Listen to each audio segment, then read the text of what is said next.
Las estrellas han acompañado a la humanidad desde su origen.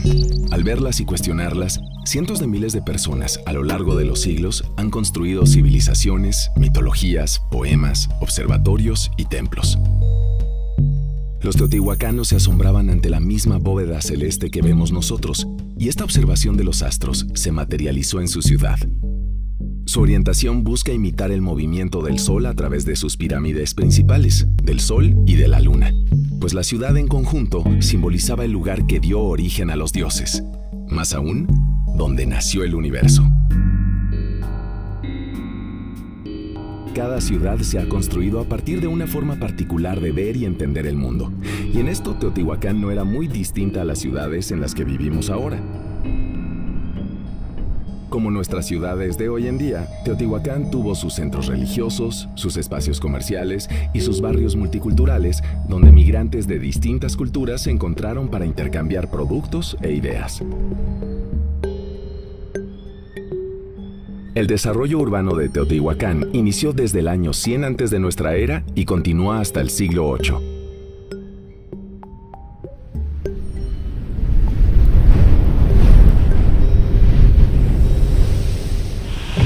Teotihuacán fue la ciudad dominante del altiplano, coincidiendo con otras culturas mesoamericanas como zapotecas, totonacas y mayas.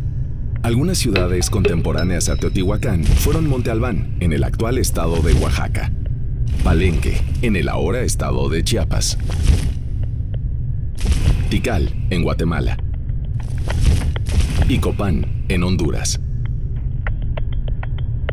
Las monumentales edificaciones que vemos aquí coincidieron en algún momento con la construcción del Coliseo romano,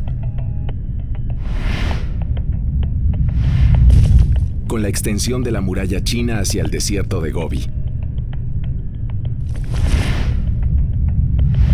y con la creación de las líneas de Nazca en Perú.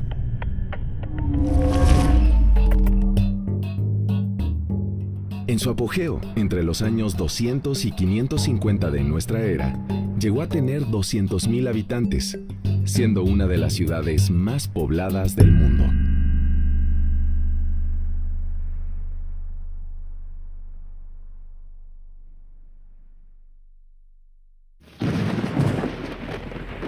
En el 2003, tras varios días de lluvia, se descubrió un tiro que habían hecho los propios teotihuacanos para acceder al túnel en una etapa posterior a su construcción. El arqueólogo Sergio Gómez Chávez, junto con su equipo de trabajo, fueron las primeras personas en acceder al túnel después de casi 2000 años. Nos encontramos en lo que es la entrada principal del túnel, a la cual se accede desde un tiro cuadrangular de casi 5 metros por lado. Este tiro fue excavado por los teotihuacanos hasta llegar a una profundidad de casi 15 metros. Ellos lo recubrieron con bloques de tepetate perfectamente careados que originalmente debieron llegar hasta el nivel de la superficie. Fue aquí en este lugar donde al llegar nosotros despejamos un poco de la tierra que estaba cubriendo completamente el túnel y pudimos asomarnos hacia el interior del túnel. Por aquí entró precisamente el primer robot que construimos para hacer la exploración y saber cuáles eran las condiciones de estabilidad y nosotros planificar mejor cómo íbamos a llevar a cabo la exploración. El proceso de exploración del túnel ha sido muy complicado. En 8 años de trabajo hemos retirado casi 1000 toneladas de tierra y piedra, realizándolo con sumo cuidado. Conforme fuimos avanzando en la exploración, fuimos encontrando una serie de muros que los teotihuacanos construyeron para clausurar el túnel. De hecho, el túnel fue clausurado en 3 ocasiones.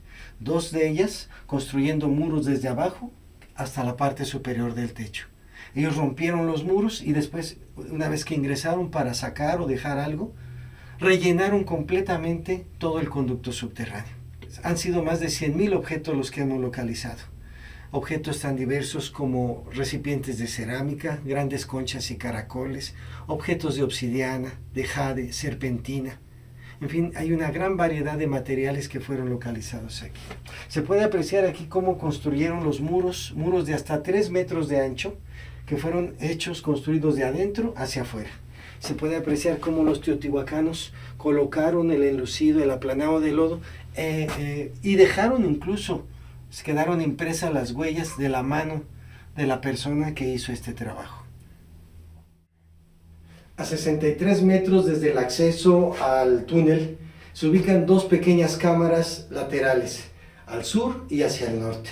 Pero aquí en esta parte el túnel desciende hasta casi 17 metros del nivel de la superficie. Los teotihuacanos lo excavaron de manera más profunda para mantener y asegurar un lecho de agua permanente.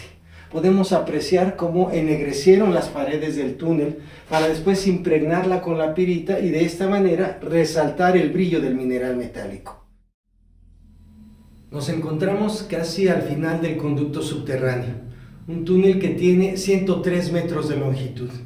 Y estamos precisamente en un lugar donde los teotihuacanos excavaron 3 enormes cámaras orientadas hacia los rumbos del cosmos del universo. Arriba quedaría la región celeste, el plano terrenal, y estamos en la parte propiamente del inframundo. Aquí en esta parte los teotihuacanos en un primer momento tallaron la roca para representar posiblemente un paisaje montañoso. Estas pequeñas montañas en miniatura representan un paisaje mítico. En la parte profunda, en estos pequeños valles, es donde localizamos los restos de mercurio, el mercurio que representaba precisamente el agua sagrada, el agua del inframundo. En toda esta parte encontramos miles de objetos dispuestos de manera aleatoria, pero había 4 elementos fundamentales en lo que sería la ofrenda principal. 2 esculturas en esta parte, mirando justamente hacia donde se ubicaría la intersección de los ejes que corresponden con los rumbos del universo. Otras 2 esculturas a la entrada de la cámara sur y otra a la entrada de la cámara norte. Probablemente las 4 esculturas mirando precisamente a este punto. El túnel es una materialización metafórica del inframundo. Sobre el túnel existió un basamento piramidal más antiguo que el actual templo de la serpiente emplumada. En conjunto, el túnel y el templo representaban los puntos centrales de un santuario utilizado para escenificar los rituales alusivos a la creación y al inframundo, representando así el origen del cosmos y de la humanidad. Quizás esto parezca una contradicción, pero para el mundo mesoamericano no podía existir vida sin muerte y viceversa.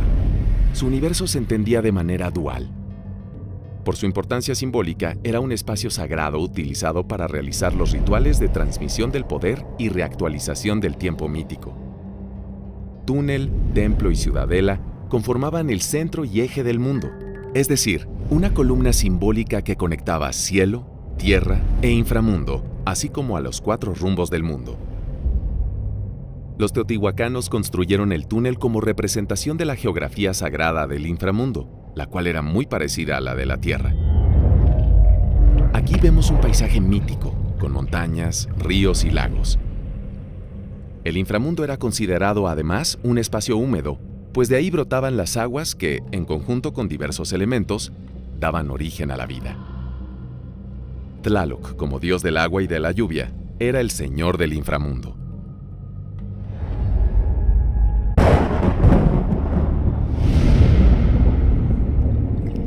Además de ser la deidad principal del inframundo, Tlaloc tenía un espacio reservado para quienes morían ahogados y por el impacto de un relámpago, el Tlalocan. Se decía que ellos habían sido escogidos por el dios de la lluvia y por lo tanto pasarían la eternidad en esta morada fértil y alegre, rodeados de árboles frutales y donde se vivía una primavera eterna. Tras el cierre del túnel, se comenzó a realizar la inundación ritual de la ciudadela, convirtiéndola en una representación del mar primigenio. La inundación de la ciudadela hacía partícipe a todos los habitantes de Teotihuacán de los rituales de transmisión del poder y la reactualización del inicio del tiempo.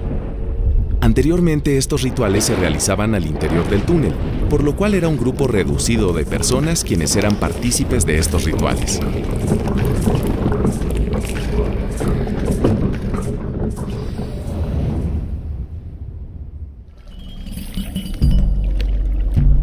Teotihuacán es considerado uno de los sitios más importantes de la América precolombina.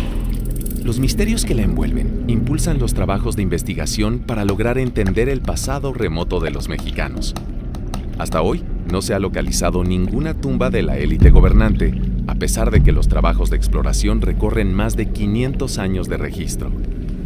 Gracias a la asidua labor del Instituto Nacional de Antropología e Historia, cada día es mayor el conocimiento que tenemos sobre las grandes civilizaciones que nos antecedieron.